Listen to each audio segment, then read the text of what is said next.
Well, I came to show my face today. It's been a long time, hasn't it?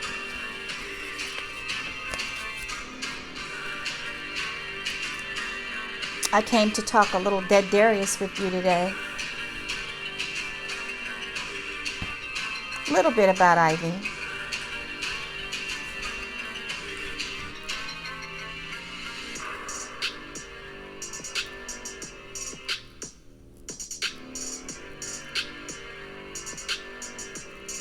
I don't have a lot prepared. I just kind of wanted to come and chat with you guys a little bit.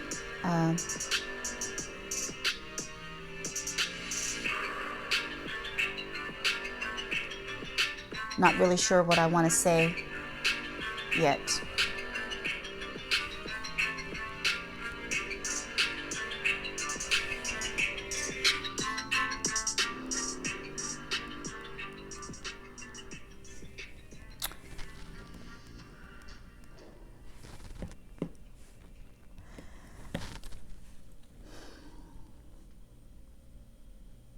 Well, I sort of fell apart at the seams there a little bit. Ever since Ivy passed away, I've had to get myself back together again, stitch myself back together as best I can. I appreciate all of the condolences that you guys have been sending. Some of you have been really sweet. I know I haven't wanted to talk to anybody really, and I appreciate some of you even found my address and sent some letters and stuff, and I appreciate that very much. Thank you.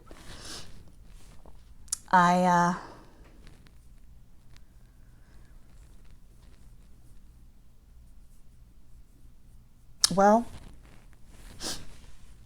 what can I tell you?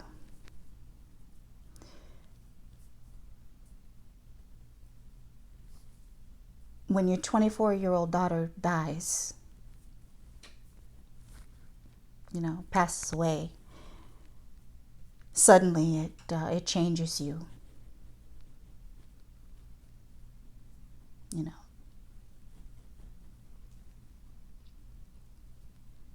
When you have to watch 4 men, pick your baby up, put them in a bag and zip it up, and remove them from their bedroom for the last time.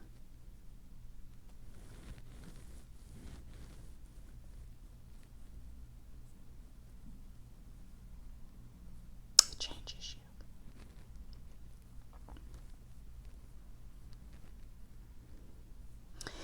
Anybody who knows me knows that my children are my life. They are my life. They are my right and left arm. Okay? Val is the left arm, Ivy's the right arm, and Ivy's gone. Okay? Imagine it that way.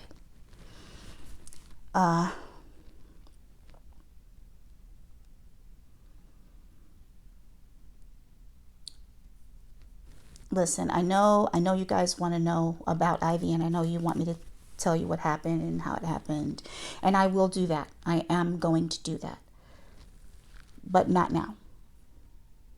I need a little bit of time. Okay, I need some time. I do plan on telling you her story. I've told many stories, so it's time. I'm going to tell Ivy's. She wanted me to tell her story. In fact, she told me that I would be telling her story. She told me that in 2018, that I would be telling her story. And it worried me and frightened me that I would be telling her story, she said. And I will do that. But it has to be something, I want it to be truthful, and I want it to be helpful to the people who are listening. And I want it to be something that sort of honors her too.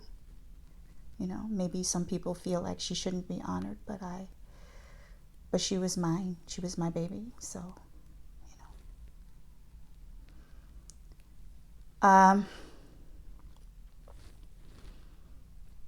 I will tell you, I know I didn't come back and I didn't give you guys the official cause. The official cause of her passing was what we thought it was. The fent. You know, I don't want to say the whole thing in this video, but it was that. And just very quickly, just to give you some context, because I know a lot of stories are flying around and a lot of rumors are flying around in the community, in the church. And so I'm going to do a little mini doc on her to kind of set those things to rest, because you know how things go. You know, rumors fly and half-truths are told and twisted stories. So I will be setting that straight. I will tell you that Ivy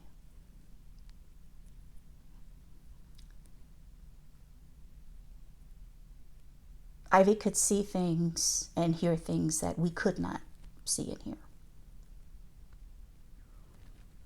And that bothered her. It scared her. The medical industry and the psychiatric industry would say that that is a mental illness. And yes, you know, I agree, but I also think that Ivy was a seer. I think she was. And I think that she didn't know how to handle it. And she knew that she wouldn't be here long, because I don't think she wanted that gift. So,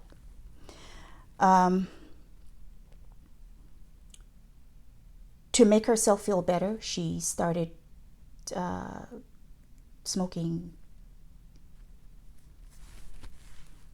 You know, I can't say it in this video, but she started smoking because that helped her feel better. When she went to the doctor, they prescribed some things for her. She got sort of addicted to that, and when she would not go into rehab, they no longer serviced her, which meant that she had to get it from friends and friends of friends who used it. She left that day and came back and passed away in her room.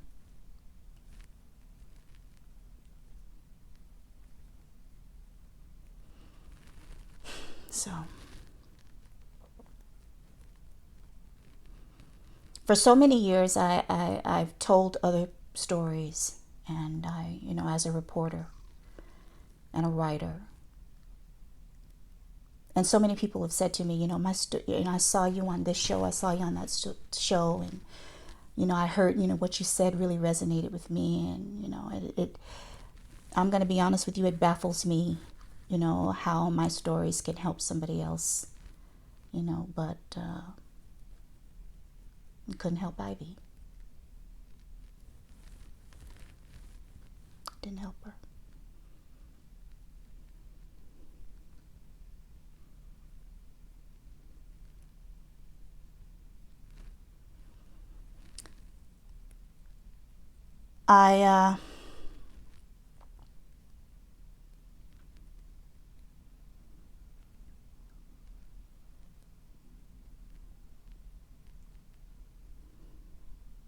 So I will tell her story when it's time. Just don't look for it right now, okay? Don't look for it just yet, but it's coming. It's coming. All right? Well, mommy has to work. I have to come back. I have to move forward. I have to go on. And I know that's what Ivy would say to me. She would say what she said to me when she was alive. She would say, Mom, stop worrying about me. That's what she would say. And so I have to do that. I have to keep creating and doing what I love, which is telling stories and writing them. So I will be continuing to do that work. as long as I am here and God permits me to do that.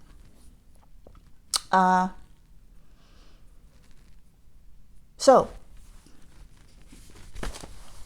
let's talk Dead Darrius. Listen. So let me tell you how it came about. Because right now it's almost at 1 million views. I am so blown away by that. I am so blown away by that. I can't believe it. So let me back up a little bit. So in 2018, I told you guys that Ivy came into my room. She came into my bedroom. It was like midnight or 1 a.m., something like that. When she's out of the house, I can't sleep. So at about 11 o'clock at night, I'll get up and look out to see if she's there. And then I'll leave my door open. So she knows if it's open, she comes in. So she came in that night and came on my side. And she said, she showed me the picture. She said, of Dead Darrius. She said, do you know this story? And I said, I don't. She came and I know this is cracked. I don't care. This is my other phone. I'm using this one, my new phone, to film, and this is the old one. She said, do you know anything about this story? They call him Dead Darrius. And I said, I don't. She said, well, you need to get on this. She said, you need to get on this story just because everybody's talking about it. And she said, and I want to film it. I want to film it because Ivy wanted to be a filmmaker. She wanted to be like a scary movie, a horror movie filmmaker or something like Stephen King. And she was doing that. She was in college for that and got a chance to work on a couple of sets as following the production crew. And that's what she wanted to do. So she was really excited about going to Enon Ridge and filming all this stuff. So we went. Theo drove. Val was in the back. I knocked on doors and Ivy filmed me as I talked to the people. We talked to so many people in Enon Ridge. We went to the church. We went to, just different places in the community and talked to people to ask them, did they know this story? And a lot of them knew this story. They all knew the story. They all did. They all knew the story and they were all willing to talk. And so Ivy got all of that stuff on tape. And so I filmed, I wrapped it up. Well, I take that back. I lost interest. I told you guys in the video that I lost interest for a while.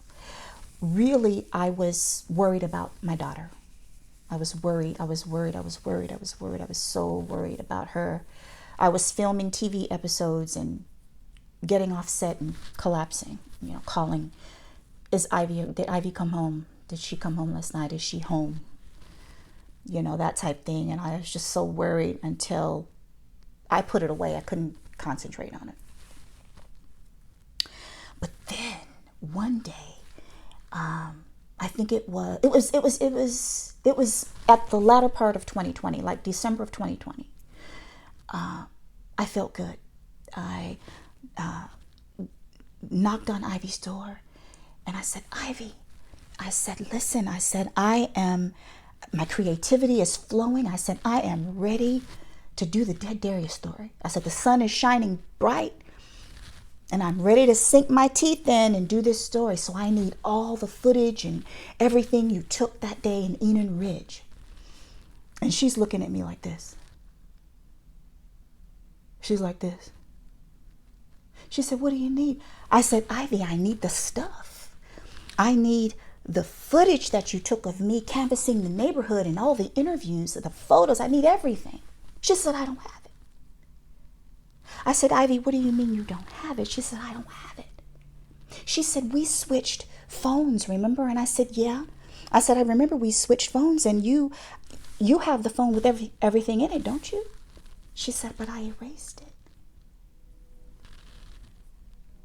I said, Ivy, all of the wonderful interviews with Cleophas Riles and all the people in there, she said, it's gone. I said, the beautiful footage you took of me knocking on the doors and canvassing the neighborhood, I deleted it. I said, Ivy, the dead Darrius photo, old and new, first thing I deleted.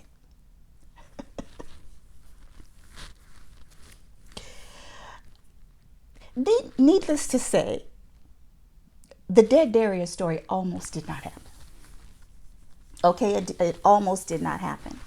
She said, you told me that you were going to upload everything to the drive. And I said, yeah, I did. I said, but I didn't finish. So I had to go looking through the drives to see what all I had. And I had to call, I called Mrs. McShan and listen. You know, as a writer or a reporter or a genealogist or whatever, any kind of researcher you are, you know that when you contact somebody and you interview them and you're getting a story, you have to get everything you can get then, the first time. You have to get all of the information the first time, because sometimes if you have to go back and ask for that information, sometimes they don't want to talk to you again. The story changes. They don't have it, you know. Now, Mrs. McShan, she was very elegant woman, very polite. But, you know, I could tell that I was, you know, it was kind of like, didn't I, you know, sort of give you all this? And but anyway, I waited and waited, but she was very, very busy, and I wasn't able to get the photo back from her. But I contacted Lee Taggart. I said, Lee, I've had a horrible year and a half. I said, do you have the dead Darrius photo, the old one and the new one? He said, I do. He said, I still have it. So he still had it. He sent the copy to me. So I told Ivy, I said, Ivy, I have the stuff. I've got it. Now, I did not have all of the interviews. I talked to people. There was one guy I talked to who told me to go and see Mr. Cleophas-Riles. He talked to me and told me that Dr. Taggart had told his grandmother or his mother all about how he bought the statue in New Orleans. So we'll talk about that. We'll talk about the New Orleans statue. Also, so I did it. And when I got finished with it, I let Ivy and Val see it. And Ivy said, Mom, she said, that's going to go viral. She said, that's going to go viral. She said, that's really good. And I said, okay. So when I posted it in April. I think it was April. And it got 300 views. And listen, I was satisfied with that. I was, because I knew that this was not a story that anyone knew about. I knew no one knew that story. I knew it wasn't like a TV show where people were going to watch it anyway. I knew it was an unknown story. So 300 views was fine with me. And people were commenting, and they were highly engaged. So I was satisfied with it. But I did tell Ivy, I said, Ivy, you told me it was going to go viral, and it didn't go viral. She said, I don't know how to tell you to make it go viral. She said, that has to do with the algorithm. She said, but the right person shares it. She said, it's going to get shared. And when somebody shares it, it's going to catch fire. It's going to catch on. And it'll be because of me. She said, remember that. And I said, okay, Ivy, I'll remember that. And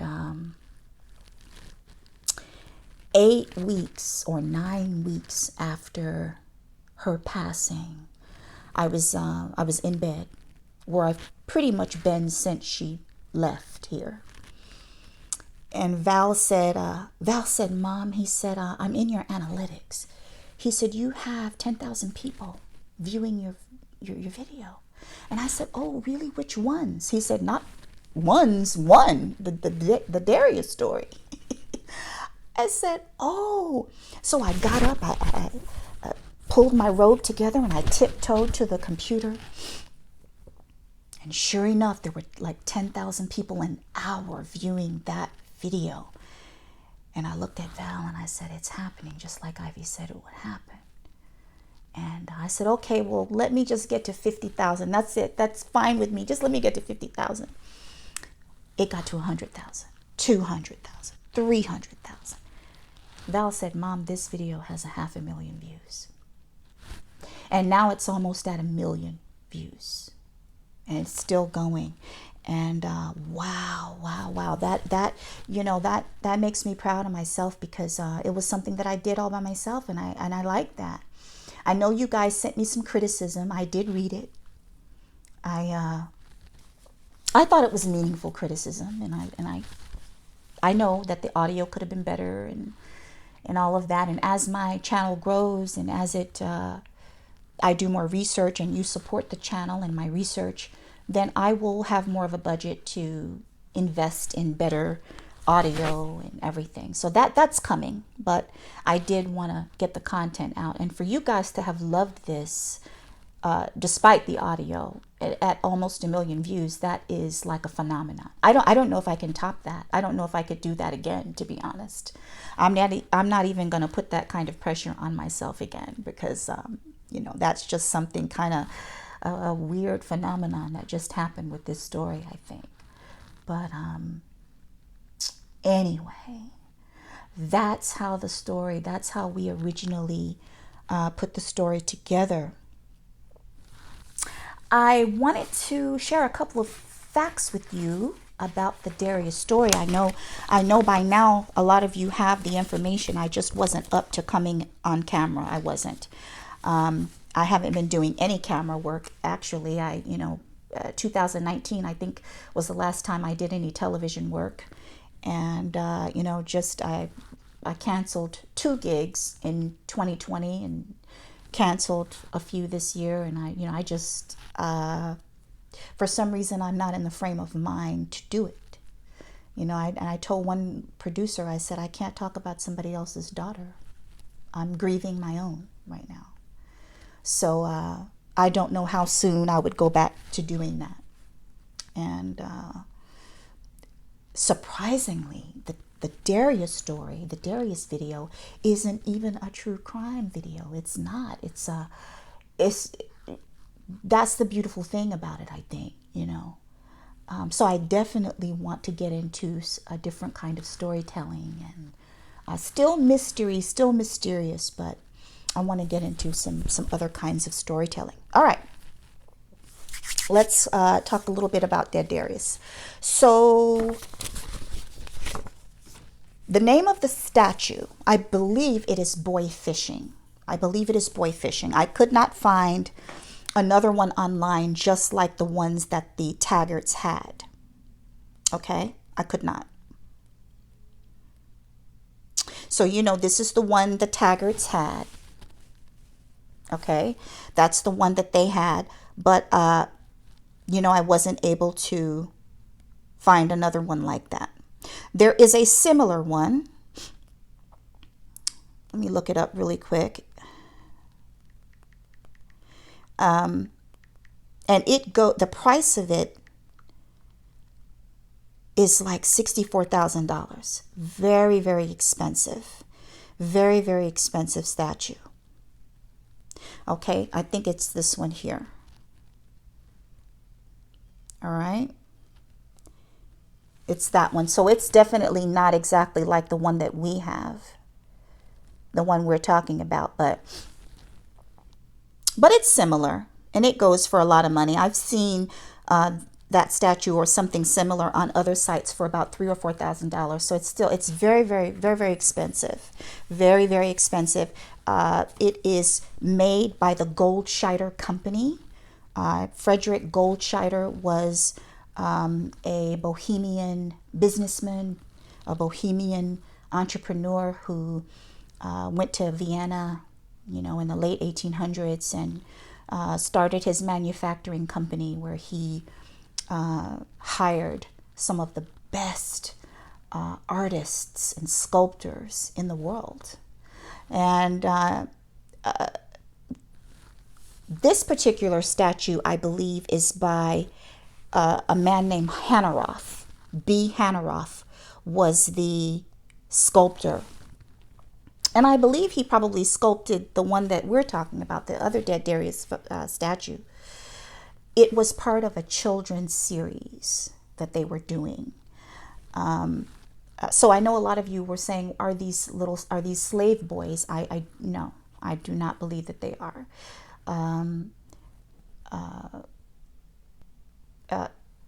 The statue that looks similar to the Dead Darrius statue was created in around 1893. And they did use models. They did use models. I have no idea who the boys were, who the models were, but they did use them. There is a book, an official book, that talks about the models. Now that book is $200 or $300, so I did not buy the book. Okay, but there is a book that has about 4,000 of the models in the book. They used about 10,000 models. The Goldscheider company did, and they did all of these statues and busts. The Dead Darrius statue that is in the Mcshan's yard is life size. It's about 4 feet tall. She said it's very heavy. It's extremely heavy and can't really be moved unless you have somebody to help you or some equipment or something. It's very, very, very heavy. Very good material. I think some of it, these fine sculptures are made out of terracotta, terracotta, bronze, polychrome. Some of them were polychrome. Now I'm getting this information from Wikipedia. Wikipedia got its information from Marks for Antiques and the official Goldscheider site. Okay, for your reference. I called the company, the Goldscheider company, and the people who took over the business. The original owners, they left Vienna. They left and came to the UK. They came to the US.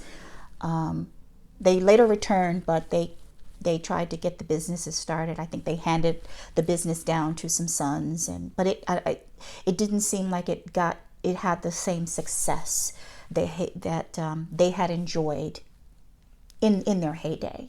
In their heyday, they were creating these beautiful pieces, these extremely rare sculptures that they were sending to different parts of the world. Paris, for example, had a lot of their sculptures, and so yeah. So I don't know. I would love to know who the model was for the Dead Darrius statue, but we just have no way of knowing. And the company now, they told me they didn't really want to make a comment or anything, but they told me that the family doesn't have anything to do with it, with the business anymore. And in fact, the company didn't even really have a lot of history about it when I called, or they didn't share it with me. Okay, so that's what we have on the Darrius statue.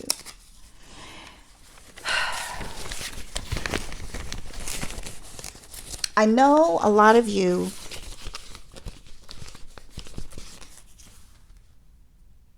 talked about, you made different threads, and I've been enjoying reading the threads that, some of the discussion threads have been really interesting. The changing of the clothes. My impression from Mrs. McShan and from Lee Taggart's girlfriend, my impression was that Mrs. Taggart draped the clothes around the statue. Okay, not that she physically took off the clothes or I think she draped things around the statue. Like, for example, she draped a coat or a sweater, whatever she was putting on them. I think she just draped it around them. And if she put a hat, I think she just sat it on top of what was already there, that kind of thing. I don't think she physically took the clothes off and changed them out in the way that you guys are thinking. So the majority of you, so some of you don't believe that the statue is real, that it's the real one. That's what you're telling me. You're telling me that you don't believe that this picture is the same as the Dead Darrius statue that I showed at the end. And I don't have an answer for you. I don't have an answer for you. I wish I did. I admit that the statues look different. They did. I asked her about it. I asked Mrs. McShan, I said, are these the same statues? She said, yeah. She said, it's been painted, it's been repaired. So I don't know what that means. I don't know if that meant that the statue got broken and they had to resculpt it. I don't know what that means, but that's what she said. It has been repaired over the years a few times and painted more than once, I believe. So perhaps that's why I contacted a couple of restoration photo companies to see if they could give me an answer, but no one did. I don't know why the photos look different. My only guess is that this old photo here is old. It's very old. I mean, I know some of you said, well, one has 3 buttons and it looked like, that button could have fallen off. I mean, we don't know. My point is, I don't think the McShans have a reason to say that it's the same one. I mean, I don't think so. They told me they came and got the statue from Jesse 2 years before Jesse died. Okay? Because he was so tired of dealing with it. And so the McShans had no idea that I was going to put this on YouTube and that it would get almost 1 million views. They had no idea. So I don't understand why they would say that it's the same and it's not. But I'm open to that idea. I am. If it is not the same statue and somebody comes back later and has proof of it, concrete proof, then okay, then that I will view that as, more to the story. It's not like it was a TV production where we could hire professionals to see if they were the same. So I don't know, but I know a lot of you are very perceptive. That picture, the old picture of Dead Darrius, you guys know a lot about dating the clothes. I have no idea about the clothes and how old the clothes are. I know several of you commented on that, and that was very interesting. So for now, this is all the information that we have. But I am definitely open to the idea that we don't know everything. In fact, Lee said, I don't know. He said, a lot of people believe that there is more to the story to this day. So perhaps there is. So this photo right here, the old one, I don't know if you can see it because Ivy had the original. The one that I pulled from the internet, it had a boy. The boy, he was like right there. And he was doing this, kind of like he ran into the yard and just, he was an African-American boy. He looked to be about 10, and he was actually under the statue because he was little. I guess the statue was sitting up kind of high. And, but that picture disappeared from the internet. It disappeared from the internet. And I tried to contact the guy, but I never got an answer, so I don't know. I cut the boy off because I didn't know who it was, and I didn't want to put his photo on the internet. So I cut it off. And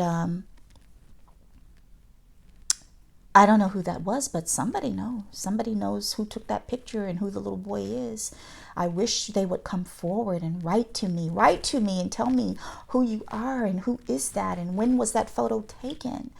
I believe it was taken in the 60s or the 50s. The little boy, his clothing looked to be in the 50s or the 60s as far as I can remember. In the 70s, I was born in 1971, and my parents had color Polaroids of me. They had color Polaroids of me, not black and white. Now, the black and white photos my dad has were all from the 60s and back. So I think this photo was taken in the 60s. I really do. Or in the 50s. All right? So I don't know. That's very, very interesting. Curious story. Now, let me see what time it is. I have to pick up. Val from school. Let me see what else I have to tell you.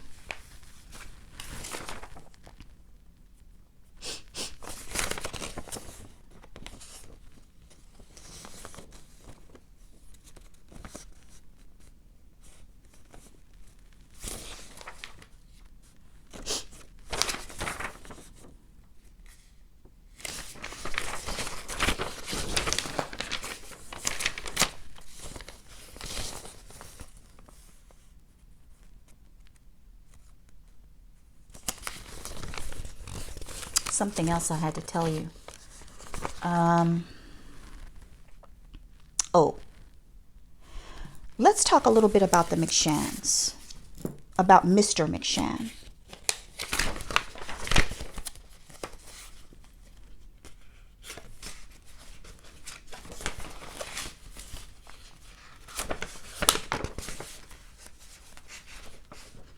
Now, before I go to Mr. McShan, let's talk about the front porch or the back porch. I saw the thread that the nice lady started about when she said that it was the front porch. She said it was the back porch and not the front porch.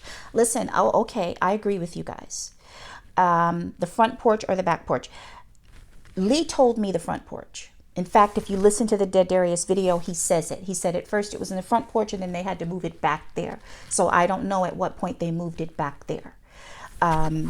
But I believe the majority of people who saw the statue saw it in the back. They did. And I would say that most of the people who are commenting in these threads saw it in the 80s and 90s. The majority saw it in the 80s and 90s. I would love to know some people who saw it in the 70s and the late 60s. Tell us where you saw it. And also, I have not heard anybody deny that that is the statue. In other words, the new statue, I have not heard the people from that area say that that's definitely not it. I think that's it. That's it.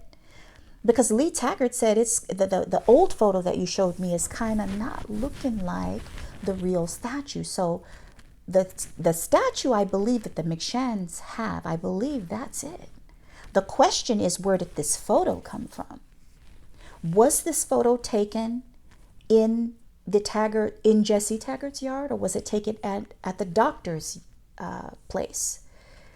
The doctor, I was told the doctor kept the statue inside of his house, but we don't know. Maybe he kept it outside in his yard, because when I passed there, I believe Ivy got footage. I believe there was a wall like that in his yard too, I believe. I believe there was a brick wall in his yard too, but I'm not sure about that. So who knows? I know Cleophas said they used to peek over the fence. They used to peek over the wall and look at the Taggarts, you know, when they were having parties and everything in the back. I know a couple of you wrote to me and you said, oh, there was no New Orleans Fair in the 1950s. I don't listen. Remember, this is oral history that has been passed down. Some of this I cannot substantiate. Some of it I was able to, but you know, that's what Dr. Taggart told everybody. He told everybody in the neighborhood that he got it from the World's Fair in New Orleans, and that it came from Paris. This is what he told them. Now, perhaps it was an exhibition of some other, you know, maybe it was just an exhibition, or maybe it was, you know, another kind of fair, but it had to be a fair that included these rare items from all over the world. Maybe they didn't call it the New Orleans World Fair, but it was some sort of fair that had different interesting things from around the world.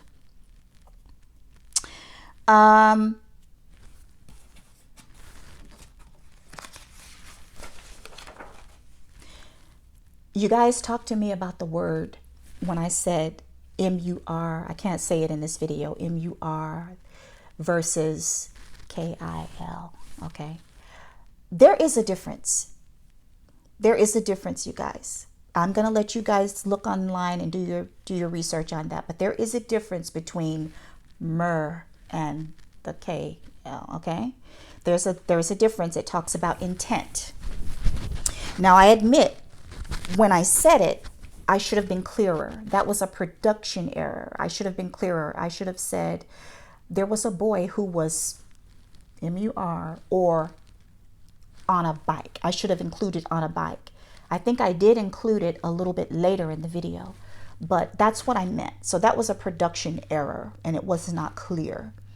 Remember, I'm doing all of this by myself, but technically, legally, there is a difference between the two. So I'll let you guys do some research on that. Now let's talk about Mr. McShan. So Mr. McShan was related to the Taggarts.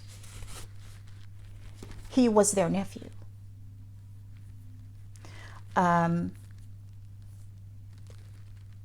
He was born in the late 1930s. So that's why I told you guys in the video, for me, the dates did not add up. For him to be the little boy that they saw, it just doesn't add up to me. Mr. McShan was adopted, or he stayed, I won't say adopted, he stayed with Dr. Taggart. So the history behind that is Mr. McShan was born in like Columbus, Mississippi. And his mother died when he was about 2 or 3 years old. Their father, who was, I believe, in his 50s at the time, had to take care of several children. Mr. McShan had several siblings that were older, 8, 9, 10 years old or so. But he had an older sister who was about 20. Before the mother died, the mother told her daughter to take care of her baby brother, which was Mr. McShan, because he was only like 2 or 3. And she wanted to do that. She went to court and she got custody of him, or she kept him. But the the Taggart family, Dr. Taggart, who was affluent, he was established, well respected. He believed that he had the means to take care of Mr. McShan better than she did, because she was young. I don't know that she was married at the time, but she later got married, and she got him back. She got Mr. McShan back. She wanted him back, and she got him back. Excuse me, and she raised him, and he never came back to Birmingham again for a very long time. I think he came back maybe as a teen, or he may have come back as an adult. But basically, he didn't come back anymore. I do not believe Dr. Taggart had any kids. I was told that neither of them had children.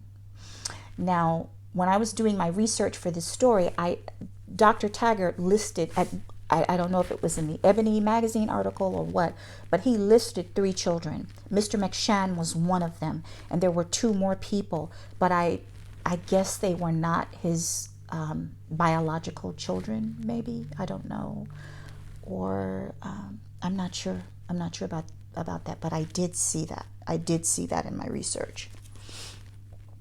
Okay, so that's the deal with Mr. McShan. When Jesse died, so this makes me question oral history, really. How much is true that's passed down? I mean, because right now I'm sort of doing some genealogical work in my family on my father's side, trying to prove true some of the things that my grandfather told my father and me. And it came from my great grandmother. So my great grandmother told my grandfather where he was from and who his father was. So I've been trying to prove that. And I was able to prove a few things, and some of the facts get twisted. And when you're telling stories and you're passing them down orally, sometimes they're not exactly right. And, the McShans, they lived under scrutiny.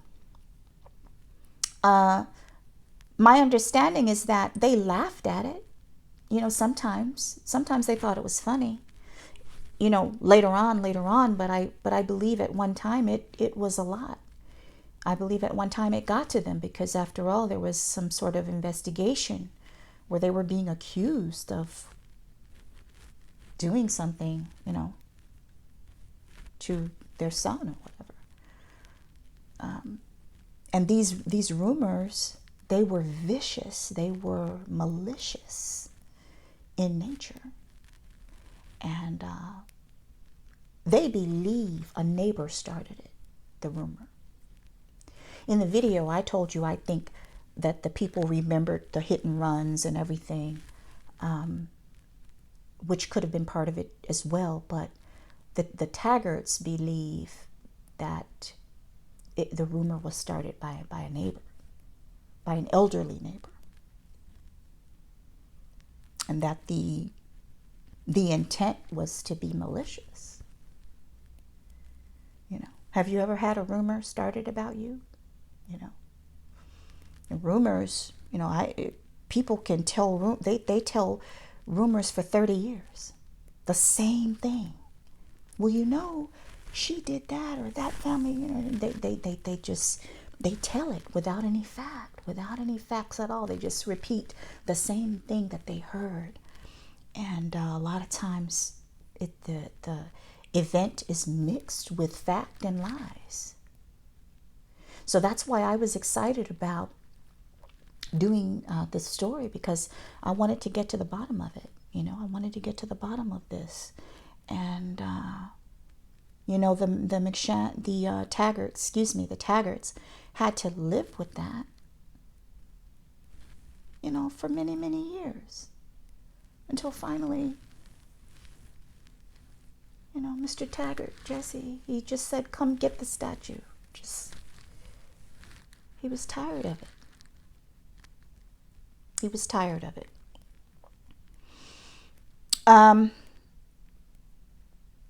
Even on television shows, when I've done these shows, the producers, they have to have facts. When we report stories as reporters and writers, it's not just gossip. There are facts. These are facts, and these are things that affect the community. So talks about the safety of the community when someone is, committing certain offenses, and they have to have facts. They don't go on hearsay. They may listen to some of it for context, but for the purpose of producing a show, they have to have court records. They have to have a paper trail, and most of the time, they want a case that has been adjudicated. So that's the difference between some of the shows you might see on television and idle gossip about people in the community. You don't really know. But they pointed at that family for a long time, and watched them and looked at them. Well, I guess they could have taken the statue inside. So maybe they had a little fun with it too at times in later years. I think they had fun with it too. But anyway, that's the Dead Darrius story. That's all I've got. I enjoyed doing this story, and I was glad that it wasn't true. No one got hurt. That's the part that I like the most. And I don't think I have any more to tell you. Thanks for watching it. Thanks for sharing it, whoever shared it. Let's hope it gets to 1 million. 1 million views. In the meantime, I will be bringing you more content. I'll bring you some mysteries. I don't really want to bring anything gruesome to you, to be honest. I don't. I want to do some storytelling similar to what we did with Darrius, but I know it'll be harder to find that content. And I'm also sort of not interested in doing content that's been done before. I know a lot of you've been writing me, "Can you do this story?" And then I look, and then the story's been done before on YouTube. I'm not looking for stories that have been done already. I'm not. I'm looking for very rare, unique stories that can be untold stories. In another video, I'll tell you guys how I started researching. I'll tell you the first story of how I found someone's father after 40 years. That's a very interesting story. I don't have the footage and everything that I did for Darrius, but it'll be an interesting quickie type video that I can share with you. Okay? Well, keep supporting this channel. I know I don't have the view. You guys told me, well, why don't you have the subscribers? I don't want to put that. I'm not, to me that, that's just not for me. If I could hide the subscribers and everything on Instagram and Facebook, I would. To me, it just creates a spirit of competitiveness, and I'm not trying to compete with anybody. I'm really not. So yes, I do have the like button and the subscribers hidden, but the channel is growing. It is growing. It's growing quite nicely. So let's focus on the content, and I'll continue to try to make sure that the threads stay as clean as they can. I've been trying to keep out the trolls so that you guys can have conversations, meaningful conversations. Not saying that you can't criticize or whatever, but in a respectful way. So I hope you appreciate me doing that. And keep supporting the channel. You can support the channel by giving a monetary gift. You can like, you can share the channel. You can support my Amazon wish list once I get that up. And that'll be for my time and my effort and my work. And I would appreciate that very much. So, okay, that's it. That's all I have for you today. So thanks for listening, and be well. Be well.